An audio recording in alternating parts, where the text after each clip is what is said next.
आदो नमो तस् भगवतो अरहतो सम्मा सम्बुद्धस्स नमो तस् भगवतो अरहतो सम्मा सम्बुद्धस्स नमो तस् भगवतो अरहतो सम्मा सम्बुद्धस्स। साधु साधु साधु।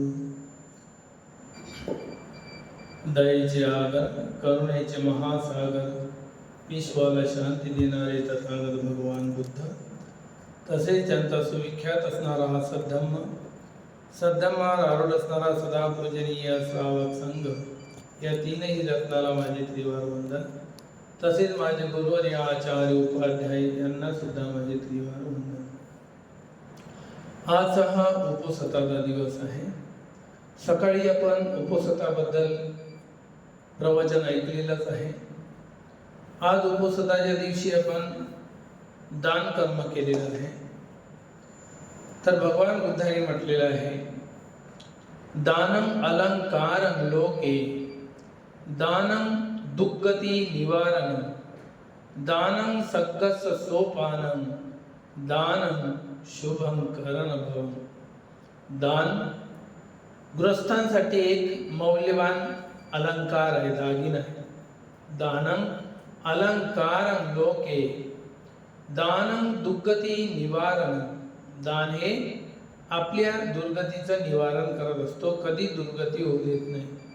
दानं सग्गस्य सोपानं, दान हे सुगतीची पहिली पायरी आहे. दान म्हणून दानं सग्गस्य सोपानं, दान सुगतीची पहिली पायरी. दानं शुभं करणं भवं, दान दिल्यानंतर आपल्यासोबत चांगलं चांगलं घडत असतो, शुभ शुभ घडत असतो. म्हणून भगवान बुद्धांनी स्वैरी सूत्र, एक स्वैरी नावाचं सूत्र आहे, त्या सूत्रामध्ये संयुक्त निकायामध्ये भगवान बुद्धांनी हा उपदेश केलेला आहे. भोजन दानाची महानता. भोजन दानामध्ये भोजन दानाचा काय लाभ आहे, भोजन दान दिल्यामुळे कशा प्रकारे लाभ होतो आणि कशी महानता आहे, तर भगवान बुद्धांनी यामध्ये उपदेश केलेले आहे. दानाचे महात्म्य, दान महान कसं है? एक और खड़े स्वैरी देवता ने पूछा, भगवान बुद्ध के सम्मुख आकर एक गाथा कही, निवेदन किया, देवता एवं मनुष्य दोनों ही अन्न के प्रति अभिनंदन हर्ष प्रकट करते हैं. भगवान बुद्धाला त्या देवताने विचारलं की भगवान, देवता आणि मनुष्य दोघेही अन्नाची प्रशंसा करतात, भोजनाची प्रशंसा करतात, त्याचं अभिनंदन करतात की भोजनामुळे मला बराच काय लाभ होतो. भला ऐसा कौन बुद्धिमान प्राणी है जिसको अन्न अभिनंदनीय न लगता हो? असा कोणी या धर्तीवर तर आहे प्राणी की ज्याला भोजन प्रशंसनीय नाही आहे? कोणताही असो, मुंगी असो, किडे असो, कीटक असो, जनावर असो, पक्षी असो, मनुष्य असो, कोणता प्राणी असा आहे की ज्याला भोजन आवश्यक नाही? एकही असा प्राणी नाही. म्हणून भगवान बुद्धांनी एक नाम की, एक वस्तू काय आहे या जगातली, तर भगवान बुद्धांनी सांगितलं, सभ्य सत्ता आहार तिठिका. आहाराशिवाय कोणताच प्राणी जगू शकत नाही. पण सारे प्राणी आहारावर निर्भर आहे, म्हणून आहाराची प्रशंसा करतात. असा एक व्यक्ती, एक प्राणी नाही की जो आहाराची प्रशंसा करत नसेल, त्याचं अभिनंदन करत नसेल, असा एकही नाही. भगवान बुद्ध म्हणाले, जो आज इस अन्न को श्रद्धालु मन से दूसरों को देता है, तो वही अन्न दूसरे समय इस लोक या परलोक में दाता के प्रयोग में आता है.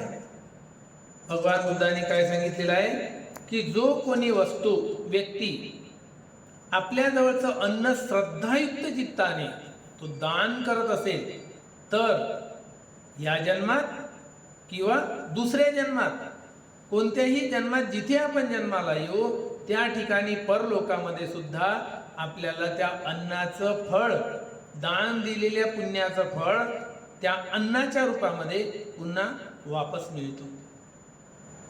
पुन्हा आपल्याला बिना अन्नानं राहत नाही, अन्न मिळतोच आणि आपण जगतो. या प्रकारे इस लोक में हो या परलोक में हो, दान दाता ने जो दान दिया था उसका उपयोग उस समय आता है जब उसका दूसरे जगह जन्म होता है या यही पे होता है. या प्रकारे त्याला कोणत्याही ठिकाणी अन्न प्राप्त होत असतो. अतः कंजूसी, जो लोभ करणारा व्यक्ती है, लोभ का परित्याग कर मुक्त हस्त से प्रभुत दान करना चाहिए. म्हणून काय करायला पाहिजे? मुक्त हाताने लोभाचा त्याग केला जाते. दान करणे म्हणजे लोभाचा त्याग करणे आणि मुक्त हाताने तो दान करायला पाहिजे. क्योंकि पुण्य ही परलोक में प्राणियों का आधार होता है.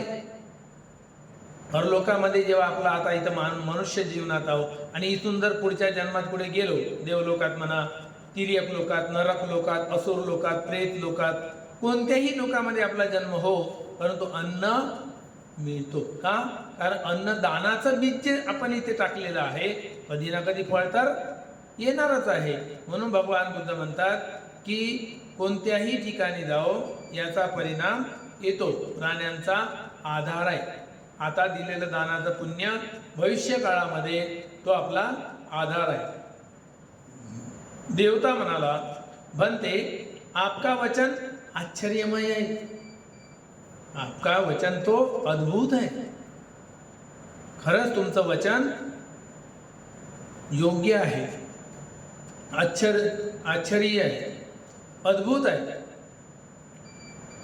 आपने कितना उचित कहा. भगवान तुम्ही किती छान सुंदर सांगितलेलं आहे आणि योग्य सांगितलेलं आहे कि जो आज इस अन्न को श्रद्धालु मन से दूसरों को दान देते हैं, वही अन्न दूसरे समय प्राणियों का आधार होता है. आता आंब्याची कोय लावली तर भविष्य काळामध्ये काय लागेल त्याला? आंबे लागणारच. बनते बहुत पहले मैं स्वैरी नामक राजा था. आता हा स्वैरी सांगत आहे की पूर्वी मी काय होतो? राजा. स्वैरी नामक राजा था. मैं स्वयं दानी था. मी स्वतः दानी होतो. तथा अन्य दानपतियों एवं उनके द्वारा किए गए दान की प्रशंसा करता था.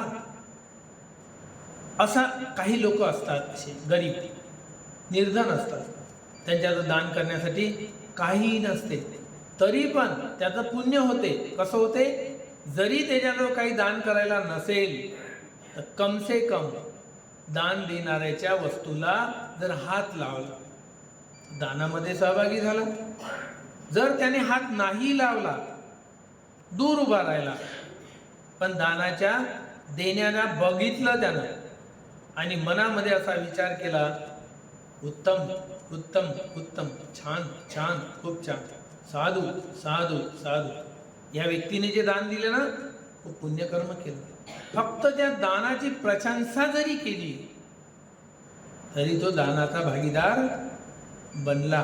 जरी त्याच्याजवळ काही द्यायला नसेल तरी तो दानाचा भागीदार बनतो. प्रशंसा करता है. मेरे नगर के चारों द्वारों पर श्रमणों, ब्राह्मणों, दरिद्रों, यात्रियों एवं विकलांगों तथा याचकों को नित्य दान किया जाता था. मी जेव्हा राजा होतो तेव्हा माझ्या चारही द्वारावर, नगराला 4 द्वार असायचे पहिले, 4ही द्वारावर याचक असो, भिकारी असो, कोणता लंगडालुला असो, विकलांग असो की दुर्बल असो, दरिद्र असो की ब्राह्मण असो, कोणीही असो, माझ्या दारावर सर्वांना दान मिळायचं, भोजनदान द्यायचं. बनते जब मैं अंतपुर में जाता था तो मेरी रानिया कहती. राणीच्या रूम मध्ये गेल्यानंतर त्याला राणीचं राहण्याचं जे रूम आहे त्याला अंतपुर म्हणतात. त्या ठिकाणी जात असताना साऱ्या राण्या एकत्र होऊन चर्चा करत राहतात, मौजमजा करत राहतात, हसी मजाक करत राहतात. त्या ठिकाणी गेल्यावर आप तो दान कर रहे हैं, हम नहीं कर पा रहे हैं. राजाला काय म्हणतात, त्याच्या पत्न्या सर्व राण्या, तुम्ही तर दान करता पण आम्हाला तर संधी नाही दान करण्याची. अच्छा होता कि किसी उपाय से हम भी दान कर पाती. चांगलं झालं असतं महाराज जर तुम्ही आम्हाला दान कर्म करण्याची संधी दिली असती, आम्हाला पण पुण्याचे भागीदार बनता आलं असतं. आपके आधार पर हम भी पुण्यार्जन कर लेते. तुमच्याच भरोशावर, तुमच्याच धनावर आम्ही पण पुण्यकर्म करू शकलो असतो. बनते तब मुझे यह विचार मन में आया. माझ्या मनामध्ये असा विचार आला, मैं दान देता हूँ, दान की प्रशंसा करता हूँ. मी दान देतो आणि मी दान दिलं म्हणून खुश होतो, प्रसन्नता करतो. जो ये स्वयं कह रही है हम भी दान करेंगी. साऱ्याच्या साऱ्या राण्या म्हणत आहे की आम्ही पण दान केलं असतं महाराज, तुम्हीच दान करता. तो मैं इनकी कितनी प्रशंसा करू. नुसतं जर म्हणलं नाही एखाद्यानं की मी पण दान केलं असतं तर राजाला असं वाटलं काय तुमची प्रशंसा करू आता. तुमच्या पण मनामध्ये दान देण्याची भावना आली तर खरंच ही गोष्ट प्रशंसनीय आहे की निंदनीय आहे. दान देण्याची भावना मनात येणे प्रशंसा करण्यालायक आहे की निंदा करण्यालायक आहे. राजा काय करणार, त्यांची प्रशंसा करणार की वा काय प्रशंसा करण्यालायक आहे तुम्ही की मी पण दान दिलं असतं असं म्हणता. आज से मैं नगर के चारों द्वारों में से एक द्वार स्त्री द्वार प्रख्यात कर देता हूं. 4 दरवाजे आहेत, 4ही दरवाजामधून एक द्वार कोणाला दान देत आहे, स्त्रियांना. आजच्या नंतर या द्वारातून तुम्ही दान करा, जेवढे लोक येईल तेवढ्यांना तुम्ही दान करा, हे द्वार तुमच्यासाठी दिलं. या द्वारातून तुम्ही दान करू शकता, जो येईल त्याला दान करा, जे दान करत आहे ते दान करा, तुम्हाला मोकळी आहे. एक द्वार दान दिलं तुम्हाला दान करण्यासाठी. जो मैंने नगर का प्रथम द्वार दान हेतु अपने अंतपुर को दे दिया. त्याच्या साऱ्या राण्या जिथं राहतात त्या राण्यांना दान करून टाकलं एक द्वार. या द्वारावर तुम्ही स्वतः दान करा, इथे कोणी दुसरा येणार नाही दान द्यायला, फक्त तुम्हालाच देऊन टाकलं ते द्वार. जो कोणी याचक येईल या द्वारावर तुम्ही त्यांना दान द्या आणि पुण्यकर्म कमवा. तब कभी बनते मेरे अनुगामी सामंत मेरे पास आए. त्याचं अनुगमन करणारे नातेवाईक त्याच्या जवळ आले. वे भी मुझसे बोले. आता त्याचं अनुगमन करणारे त्याच्या संपर्कात राहणारे ते सुद्धा त्याच्याजवळ आले. देव आप भी दान करते हैं, आपका अंतपुर की भी दान करता है. साऱ्या राण्या दान करतात, तुम्ही पण दान करता आणि तुमच्या सर्व राण्या पण दान करते. परंतु हमें दान करने का अवसर नहीं मिलता. ते रिश्तेदार म्हणायला लागले, संपर्कातले लोक म्हणायला लागले की आम्हाला पण दान करण्याची संधी नाही आहे. अच्छा हो कि हम भी आपके सहारे से कुछ दान कर लिया करे. चांगलं होईल महाराज तुम्ही जर आम्हाला दान करण्याची संधी दिली तर चांगल्या प्रकारे. यो हम भी कुछ पुण्य कमाले. आम्ही पण पुण्य कमवायची आमची इच्छा आहे, आम्हाला पण पुण्य प्राप्त हो. तब भी मेरे मन में वही विचार आया जैसे रानियों ने बोला था वैसे, मैं क्यों ना इनको दान करने के लिए चांस दूं, संधि दूं. तब मैंने नगर का दूसरा द्वार दान हेतु अपने अनुगामी क्षत्रियों को दे दिया. माझं अनुगमन करणारे जे क्षत्रिय लोक होते, जे माझी ही फौज होती, सैनिक होते, ते जे मला राज्य जिंकून देणारे, ते सुद्धा दान करण्याची इच्छा करत होते. त्यांना एक द्वार दिलं. दुसरं द्वार गेलं, तुम्ही या द्वारावर दान करा. जे काय राजा घराण्यातून येणार वस्तू त्या सर्व तुम्ही दान करा. दूसरा द्वार, तब कभी बनते मेरी सेना के बड़े अधिकारी मेरे पास आ गए. जे त्याचे मोठे मोठे अमात्य होते, सैनिक होते, सेनापती, ते सेनापती त्यांच्याजवळ आले मोठे मोठे आणि बोलू लागले, महाराज तुम्ही दान करता, तुमच्या पत्न्या राण्या दान करतात, तुमचे हे कामवाले दान करतात क्षत्रिय, पण आम्हाला दान करण्याची संधी नाही आहे. चांगलं होईल की आम्हाला पण संधी दिली. तेव्हा तब मैंने नगर का तीसरा द्वार अपने सेना के बड़े बड़े अधिकारियों को दान देने हेतु खुला कर दिया. तीसरा दरवाजा महालाचा नगराचा, या नगरातून तिसऱ्या दरवाजातून जे काही वस्तू राजवाड्यातून येणार त्या सर्व वस्तू तुम्ही घेऊन जा आणि या दारानं जे जे लोक येतील त्यांना दान करा. या प्रकारे खोलून दिलं. तर 3 द्वारावर दान देण्याची क्रिया सुरू झाली. तथा बोले कि आप भी दान कीजिए. तब मैंने नगर का चतुर्थ द्वार खोला. 3 दार दिले. त्याच्यानंतर तब कभी बनते मेरे नगर कुछ प्रमुख ब्राह्मण मेरे पास आए.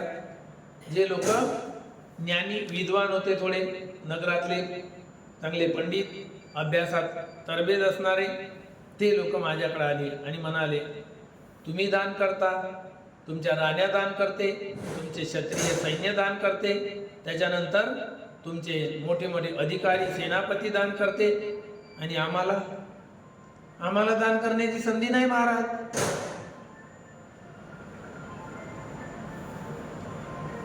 आराम से डालो, आराम से डालो.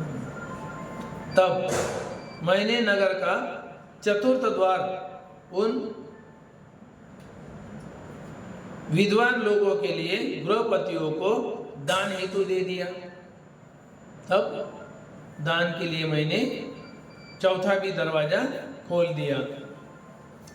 तब बनते मेरे राजकोष के अधिकारियों ने आकर मुझसे कहा, देव आप सबकी ओर से कोई दान नहीं हो रहा है. अब हमारी ओर से कोई दान नहीं हो रहा है. ऐसा मुझे कहे जाने पर मैंने उनको आदेश दिया. तेव्हा त्यांना सुद्धा अनुमति दिली की तो तुम ऐसा करो कि बाल जनपदों से आगत आय, छोट्या छोट्या खेड्यातून जे टॅक्स येते, पहिले त्याला जकातपणाचे कर नाका त्या याच्यातून घ्यायचे, ते जमा होतात. आय का आधा भाग अंतपुर में भेजा करो. तुम्ही छोट्या छोट्या खेड्यांमधला काही भाग आपल्या अंतपुरमध्ये पाठवा. तथा आधा भाग वही श्रमणों ब्राह्मणों दारिद्रों यात्रियों एवं विकलांगों को एवं याचकों को दान कर दिया करो. इथे तुम्ही दान करा या लोकांना. इस तरह बनते मेरा इतना पुण्य है, या इतने पुण्य से मैं कितने काल तक स्वर्ग में रह पाऊंगा. राजाने 4 दरवाजे खोलून दिले, सांगितलं की इथून इथून दान येणार आहे, तुम्ही तिथे तिथे दान करू शकता. आता भगवान बुद्धाला विचारतो की 4 दरवाजे जेव्हा मी दानासाठी खोलून दिले आणि तिथून दान होत आहे, मी कुठे जाणार? स्वर्गात जाणार की मी कुठे जाणार? या दानाच्या बदल्यात काय प्राप्त होणार मला? स्वर्ग पाऊंगा इसका अंत नहीं जान पा रहा हूं. मला काही हे कळत नाही आहे, एवढं मोठं दान देऊन सुद्धा मला कोणती गती लाभणार आहे. तो आता बनते आपका यह कथन आश्चर्यमय एवं अद्भुत है. या प्रकारे जो यह अन्नदान श्रद्धालु चित्त से देते हैं, प्राणियों का आधार अगले जन्म के लिए होता है.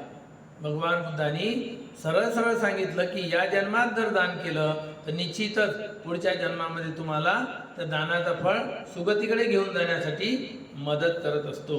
तर अशा प्रकारे आज तुम्ही लोकांनी सर्वांनी जे दान कर्म केलेलं आहे, जे भोजनदान दिलेलं आहे, ते भोजनदानाचं पुण्यकर्म तुम्हाला इथेच आयु वर्ण सुखं बलाची प्राप्ती करून देव आणि जिथे कुठे तुमचा जन्म होईल त्या त्या ठिकाणी तुमच्या सोबत सोबत हे पुण्यकर्म राहो आणि तुम्हाला त्या पुण्याचं फळ प्राप्त हो, या प्रकारची मंगलाची कामना करतो. इथे मी माझे उर्वरित शब्द थांबवतो. सर्वांचे मंगल हो, सर्वांचे कल्याण हो, सर्व प्राणी दुःखातून भयातून रोगातून मुक्त हो, सुखी हो, निरोगी हो, अवैरी हो. जे काही आपण हे पुण्यकर्म अर्जित केलेलं आहे, हे पुण्यकर्म चारही दिशेला असणाऱ्या देवतागणांना अनुमोदन करूया. या पुण्याच्या बलाने चारही दिशेतील देवतांना श्रद्धाशील श्रुत त्याग पुण्य प्राप्त हो.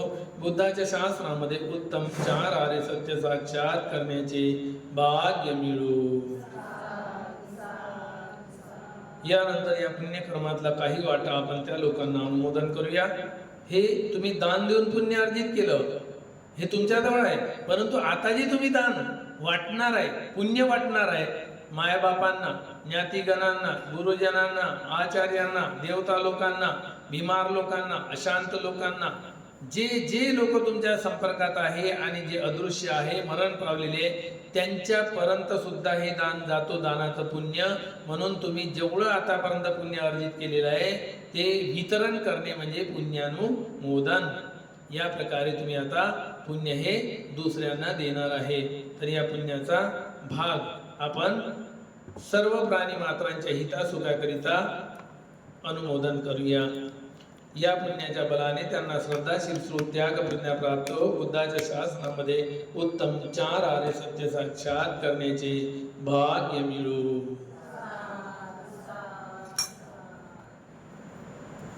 संपूर्ण प्राणी मात्राविषयी मंगल मैत्री करूया आणि पुण्यानुमोदन करूया. घटिकारो ब्रह्मराजा इमं पुण्यानुमोदतु सत्तो देवानमिन्दो इमं पुण्यानुमोदतु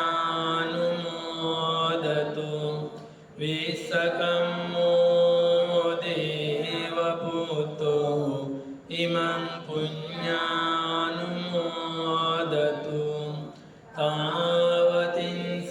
तावतिंसकायिका देवा इमं पुण्यानुमोदन्तु पुण्यन्तं अनुमोदित्वा चिरं रक्षन्तु बुद्धशासनं पुरीमं दिशं गतराट्टो दाकिनीनाविरोलको पश्चिमेनाविरूपको कुबेरो उत्तरं दिशं चत्वारो ते महाराजा इमं पुण्यानुमोदन्तु पुण्यन्तं अनुमोदित्वा चिरं रक्षन्तु बुद्धशासनं इन्दो सोमो वरुणो च भारद्वाजो प्रजापति चन्दनो कामशिष्टो च किन्निगण्डो निगण्डो च पनादोपमन्यो च देवसूतो च मातली चेतसेनो च गन्धर्वो नलो राजा जनेशवो सातागिरो हेमवतो पुन्नको करतियो गुरो सेवको मुचलिन्दो च वेशामितो युगन्धरो गोपालो सोपगेदो च हिरिनीति च मन्दिरो पञ्चालचण्डो आलवक अर्जुनो सुमनो सुमुखो दधिमुखो मणिमानी चरो दीगो अतो सीरीसकोऽसः एते सेनापति देवा इमं पुण्यानुमोदन्तु पुण्यं तं अनुमोदित्वा चिरं रक्षन्तु बुद्धशासनम् आलवको देवराजा इमं पुण्यानुमोदतु महाकालो नागराजा इमं पुण्यानुमोदतु पुण्यं तं अनुमोदित्वा चिरं रक्षन्तु बुद्धशासनम् आकाशट्टा च भूमट्टा देवानागमयिद्दिका पुण्यं तं अनुमोदित्वा चिरं रक्षन्तु बुद्धशासनम् आकाशट्टा च भूमट्टा देवानागमयिद्दिका पुण्यं तं अनुमोदित्वा चिरं रक्षन्तु धम्मदेशनम् आकाशट्टा च भूमट्टा देवानागमयिद्दिका पुण्यं तं अनुमोदित्वा चिरं रक्षन्तु त्वं परन्ति इमिना पुण्यकम्मेन मामे बालसमागमो सतं समागमो होतु यावनिब्बानपत्तिया इदं मे पुण्यं नाशवक्कया वहं होतु सर्वदुःखापमुञ्चतु कायेन वाचा चित्तेन प्रमादेन मया कथम् अच्छयं खममेवन्ते भूरिपन्या तथागत कायेन वाचा चित्तेन प्रमादेन मया कथम् अच्छयं खममेधम्म सन्देटिकाकालिक कायेन वाचा चित्तेन प्रमादेन मया कथम् अच्छयं खममे संग पुण्यं कीर्तं अनुत्तरं साधु साधु साधु सुखी हो सर्वांचे मंगल सर्वांचे कल्याण हो. आज केलेले पुण्यकर्म कल्याण मित्र बनून तुमच्या सोबत राहा आणि दुःखातून मुक्ती करिता मदत करो. सुखी हो, निरोगी हो, अवैरी हो.